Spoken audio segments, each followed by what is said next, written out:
Around the world by a monolithic and ruthless conspiracy that relies primarily on covert means for expanding its sphere of influence.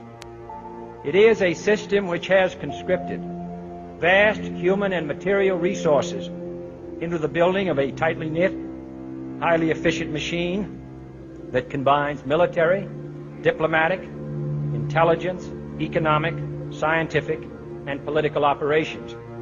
Its preparations are concealed, not published. Its mistakes are buried, not headlined. Its dissenters are silenced, not praised. Americans, mobilize. Stand together, stand tall. Tell the government you're mad as hell. No longer cooperate with the government. Do not accept the national ID card. Do everything in your power to restore freedom and your individuality back to America. Stop being a country run by the institutions for the institutions. Let's go back to we the people, by the people, for the people, as opposed to we the institution, by the institution, for the institution.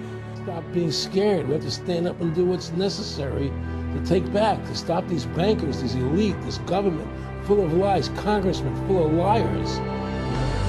As Iraq veterans against the war, we are resisting an occupation we once risked our lives for. We swore to support and defend the Constitution of the United States of America, but we found out the hard way that the greatest enemies of the Constitution are not to be found in the sands of some far-off land, but rather right here at home. When injustice becomes law, resistance becomes duty. It is time we start meeting oppression with resistance. They cannot stop us. Humanity marches on. The utmost manifestation of love and devotion to America is today, as it always has been, resistance of tyranny. Resist we must, and resist we will. We will not be silent. We will not obey. We will not let our government destroy our humanity. We will not wait another moment in fear to stand up for what we know to be right. It is time we start meeting oppression with resistance. Northwoods, explain that really quick.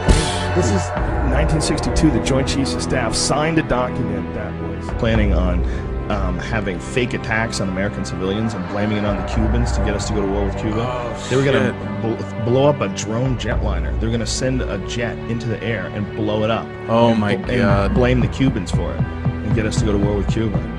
Planning on having fake attacks on American civilians. The time when the operation of the machine becomes so odious, makes you so sick at heart that you can't take part. You can't even passively take part. And you've got to put your bodies upon the gears and upon the wheels, upon the levers, upon all the apparatus, and you've got to make it stop.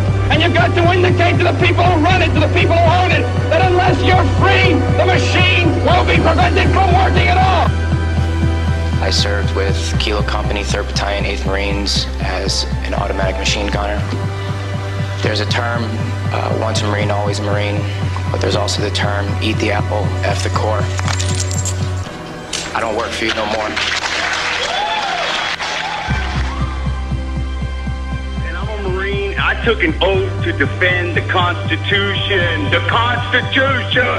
I didn't take an oath to defend these banksters.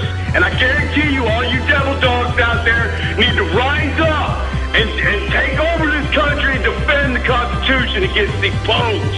Okay, I'm sick of it too, Alex. You know, I'm a Marine, but I'm sick of this. You know, they're using us and they're sucking us dry and they are destroying us.